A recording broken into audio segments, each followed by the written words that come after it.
Hello everyone! Day 2 of our family trip. At ayan nga, excited kaming lahat sa aming second day trip. Dumaan nga muna kami sa 7-Eleven dahil alam namin na malayo ang pupuntahan namin ngayon. Alam kasi namin na napakalayo ng mga bilihan ng mga pagkain doon. Kaya nag-advance thinking na ang mami, bumili na nga ng mga pagkain. At after naming bumiyahe, nandito na nga kami sa Ilocos Norte. At syempre, hindi mawawala dyan ang picture taking, kaya bumaba muna kami sa sasakyan. At ayan na nga, magpi-picture taking na kami dyan. Excited nga dyan si Calix kasi may nakita siya. Gusto daw niya nitong scramble at second time pa nga lang ata niyang makakakain yan. Super excited nga siya dyan at binabantayan niya kung paano gagawin ni Kuya. At syempre, hindi magpapalagpas ang buko juice ng Daddy. Daw dyan siya makapagkambal. Ako naman si Daddy. Alam niyo ba, may nagsabi kasi sa kanya na buko juice daw ang susi sa pagkakaroon ng kambal. Ako talaga naman, napakahirap nun. Yun nga ata ang goal ng Daddy. Ako naman.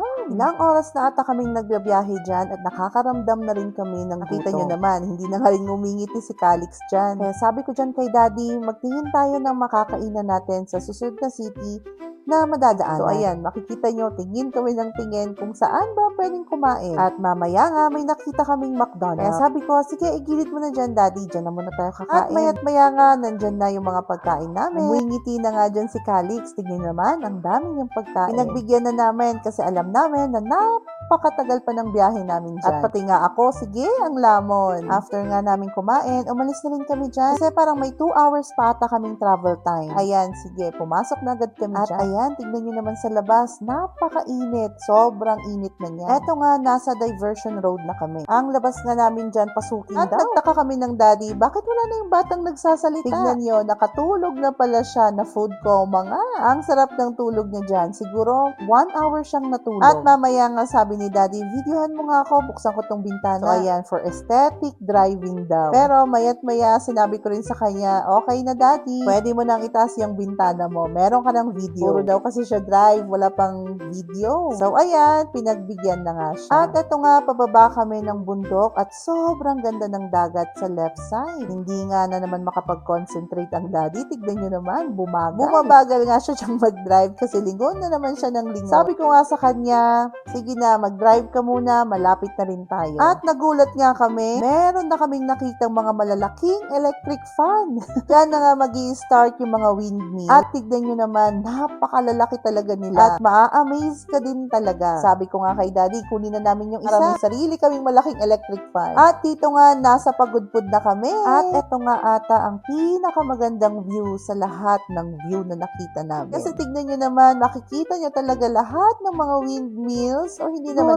karamihan ng windmills at napakaganda. So dyan nga, mas na-excite kaming makarating sa pupuntahan namin. After long drive, andito na nga kami sa Patapat Bridge. Tignan nyo naman talaga ang view, kaya pala napakadaming pumupunta rin talaga dito. Ayan, tignan nyo at marerelax talaga kayo pag nakita nyo. Alam nyo ba na napakalamig din pala dyan? Kung nagta-travel nga kami, umaabot lang siya ng 29-28 degrees. So, ito na nga, excited na kaming pumunta dyan at mag-take picture. At makikita nyo, napakadaming tao, lahat talaga sila kanya-kanya ng pwesto. At ayan, nakahanap na nga rin kami ng aming pwesto. Ayan, alam nyo ba na may kasabihan, huwag ka daw huminga dyan hanggang hanggang dulo ng bridge. Ewan ko ba dito kay Daddy, meron siyang mga sinasabi sa amin. Pero sabi ko nga, hindi namin kaya yan. So, ito nga, si Calix, tignan nyo naman, at lakad-lakad lang siya. Sobrang ganda ng dagat, ng bundok, at ng lahat-lahat talaga. Kaya worth it din naman ang 3 hours drive namin dyan. Dyan naman, tapos na kaming mag-picture taking ng solo, ng group naming 3.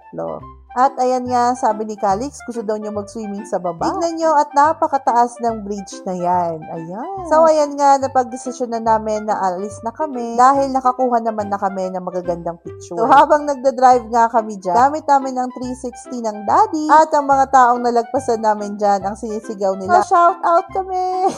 So, shout out po sa lahat ng mga kumaway sa video na ito. At sana mapanood nyo itong mini vlog namin. So, ayan nga, lahat sila nagkakawayan dyan. Ayan, kumakaway-kaway sila, di ba? Shout out po sa inyong lahat! At ayan nga, tinitingnan namin yung dagat. At syempre, ang view na din. Sabi nga dyan ni Daddy, akin na nga yung camera at videohan din kita. Sabi ko, okay na yan. At ayan nga, at hindi kami makaget over talaga dito sa view na ito. Pati nga dyan si Calix, tignan nyo, ang napakasaya niya. At syempre, pati na rin ang daddy namin, masaya din siya dyan. So ayun nga, dire-diretso na naman kami at babalik na kami ng vegan. Eto nga yung panahon na hinahanap namin yung windmill. Meron kasi kaming spot before na napuntahan. At doon, napakaganda. Ito nga, pangalawang pin na namin ito. Akala ko yan na yung pupuntahan talaga naming spot. Kaso, iba na naman pala. Naku naman. Tignan nyo, at hindi talaga ito yung hinahanap namin. So, hindi kami tumigil. So, naghanap kami ng exit kung saan ba kami lalabas. At buti na lang, meron namang exit pala dito. So, yung spot na yun, doon namin gusto. Sabi ko nga, hindi ito yun, daddy. Kaya ayun, hinanap at hinanap talaga namin. Diyan, nakapag-pin na kami for the third time kung saan kami pupunta. Pero hindi pa rin kami sigurado kung doon ba kami mapupunta. At ayan nga, good thing. Thank you, Lord. At ito nga yung spot na gusto namin punta. So, very excited dyan si Calix. Tignan nyo naman. So, ayun nga, ang saya namin dyan kasi for the third time, ito na pala yun. Ayun, at sabi nga namin, mag-start na kaming mag-take picture. Ila ko dyan si Calix at sabi ko, takbo tayo. Takbo-takbo kami dyan dalawa. At tignan nyo naman tong windmill na nasa likodan namin. Napakalaki din talaga. Ayun. Sabi ko nga dyan kay Daddy, akin na nga yung camera at kayo namang dalawa ang mag-video. Go at tumakbo-takbo din kayo. At tignan nyo dyan si Daddy kung makakatakbo siya. Tignan nyo at para siyang ginagouts.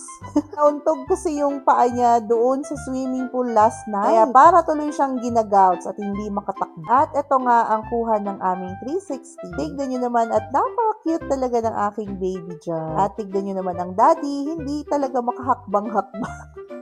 Naitaon pa nga at nauntog talaga naman ang daliri ng paa niya kung saan pa ginagouts. Nako naman. Pero okay lang yan. Happy pa rin naman ang daddy at nahanap namin yung windmill spot na hinahanap namin kanina pa. So ayan nga, tignan nyo naman tong dalawang pogi, oh. At nakahanap na naman ng stick niya ang bata. At sabi ko nga mag-video kami dyan ng umikot-ikot. Ayan. Tignan nyo at muntik pa nga kaming matumba.